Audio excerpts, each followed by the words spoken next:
howlgalkan ballaaran ee ciidanka qaranka Somaliland ay ku baneynayeen wadooyinka halbowlaha oo ah baahida biyood ee degmada Elafweyn kuwaas oo ay dhawaan waxyeelo weyn u geysteen roobabkii mayigaanada ay ka daay Jamhuuriyadda Somaliland ayaa waxa dhammaan basimay oo salaxay meelaha barta marinka taayirka baabuurta iyo booyadaha geeya biyaha magaalada Elafweyn ee wadooyinkaasi madaxa hoggaanka howlgelinta ciidanka qaranka Somaliland gaashaanle sare Maxamed Aadan Saqadhi Dabagale oo goobtaasi hawshu ka socotay ka hadlay ayaa tilmaamay qaabka iyo hanaanka qorshaha howlgalka ciidankani oo kamid ah qayb ku jirta dugsiga tababarka bixin ay kamid tahay hawlaha loo unkay ama loo abuuray ciidanka qaranka Somaliland kuwaasi oo ah buu yiri afweynka markaasi soo wajaha qaranka Somaliland balse burburka iyo baaba ku yimid jidadkani ay mari jireen booyadaha waaweyn ee waraabiya bulshada ku dhaqan degmada Elafweyn ay maanta si weyn u baneynayaan ciidamada qaranka Somaliland taliyaha dugsigani tababarka ciidanka howlgalkani ku jiray Dhame Axmed Cali Gadle ayaa isaguna muujiyay qaabka yahanaan socodka ay hawshani u socoto isagoo tilmaamay in ciidanka qaranka Somaliland sida ay habeen iyo maalinba ay ugu soo jeedaan danta iyo nolosha bulshada qaranka Somaliland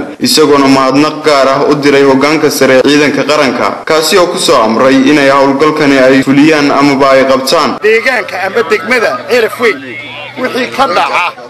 haddii ay tahay nabadgelyo wax kasta ayaan diyaar u nahay marka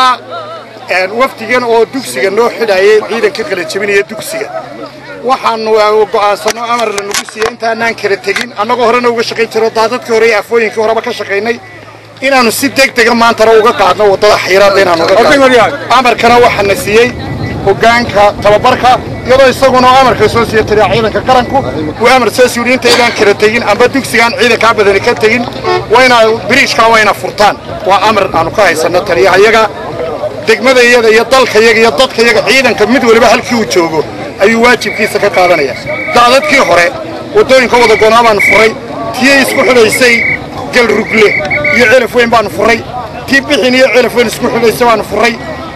wadooyinka tii noogu dambeysana tarahay tan waajibkeedaan ka qaadanaya insha Allah taala waana wax ilaahayna amray inaan u shaqeyno ummadayada kan waa mid kamid ah ciidanka qaranka Somaliland gaar ahaan guutada 22aad waxa uu muujiyay qaabka iyo qorshaha waajibaadkiisa shaqo ee ku wajahan u adeegida danta bulshada iyo shacabka Somaliland waxaan ka shaqeynayaa maanta shaqooyinkayga kamid ah maadaama aan ciidanka qaranka Jamhuuriyadda Somaliland waxaan diyaar u nahay wixii dadkayga iyo dalkaygaba wuxuu taraya diyaar baan u nahay sidaa darteed waxyaalahan waa waxyaalihii shaqadayda ka mid ahaa aad iyo aadna waan ugu qanacsanahay inaanu dadkayga iyo dalkayga u shaqayno sidaa darteed maanta waa aragtaan waxaa laga shaqaynaya waddadii gooday ee Irad ee booyada biyaha uga dhaamin jireen Elafweyn tii baanu maanta koorsadii maanta bixin ka baxaysa ee ciidanka qaranka Jamhuuriyadda Somaliland saldhigga saddexaad guutada 22aad iyo ciidamadii kaleba